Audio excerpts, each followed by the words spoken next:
जून महिना अखेरी आलेला आहे आणि पाहिलं तर परळी तालुक्यामध्ये शेतकऱ्यांचे सर्व कामं झालेले आहेत. दसकट योजना असेल असे आहेत, परंतु शेतकरी राजा हे आता पावसाची वाट पाहत आहे. खत बियाणं असेल त्यांनी आणून ठेवलेलं आहे, परंतु पाऊस कधी पडन ह्याच आशेवर आता शेतकरी आहे.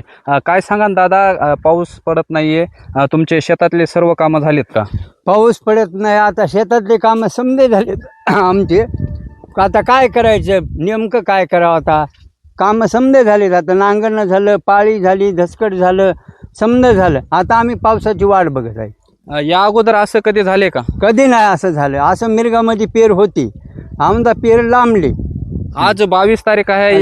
या दिवसापर्यंत तुमचं धान्य किती येत होतं? असं पीक धान्य कोळपण होऊन जात होते, धान्य येत होतं, कोळपण होऊन जात होते त्यावेळेस. हो, काय सांगाल दादा की बाबा पाऊस पडत नाहीये, नेमकं कारण काय असू शकतं? पाऊस पडत नाही, एवढ्या लांबीवर गेलेला आहे. पावसाचं कारण म्हणजे एकच आहे, आपल्या सगळीकडंच पर्यावरण, जे झाडं आपण लावलेत त्यांची कमीपणा झालेला आहे. म्हणजे झाडं कमी झाले आहेत आणि वरचीवर झाडं असले तरच हा मेघवर्षाव करेल, हे पहिले मुद्दा आहे. आणि दुसरा मुद्दा म्हणजे की ज्या वर्षी 3 वर्षाला एकदा अधिक महिना येतो, आपण त्याला पुरुषोत्तम मास म्हणतो, धोंड्याचा महिना म्हणतो.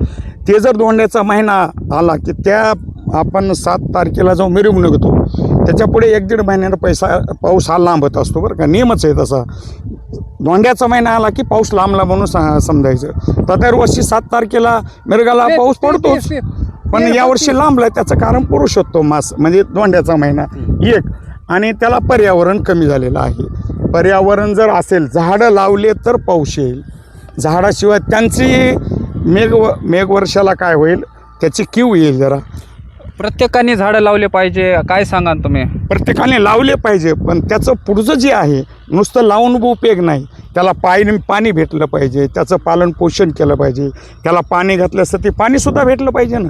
2 झाडं लावले आणि त्याला वर्षभर पाणीच नाही टाकलं, त्याचा लावून उपयोग नाही ना. जसं माणसाच्या शरीराला पाण्याची गरज आहे तशी झाडाला सुद्धा 75% पाणी शरीरात असतं आणि 25% अन्न असतं. तसं झाडाला सुद्धा टवटवीत ठेवण्यासाठी, मोठं होण्यासाठी अत्यंत कशालाही पाण्याचीच गरज आहे. आणि पाऊस जर असा करीत असेल मग वरचीवर वातावरण बिकट होत जाईल.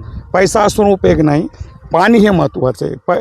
वस्तू भेटली तर पैशाचा उपयोग आहे, वस्तूच भेटली तर पैशाला काय करता? पाणीच नाही प्यायला पैसा पेता का आपण? पण असं कारण आहे त्याला, दुसरं काही नाही. तसं पाहिलं तर शेतकरी राजा हा आता पावसाच्या प्रतीक्षेत सुद्धा आहे आणि एकीकडे पर्यावरणाचं जतन केलं पाहिजे असंही सांगण्यात येत आहे. दक्ष वार्तासाठी विकास वाघमारे, परळी, बीड.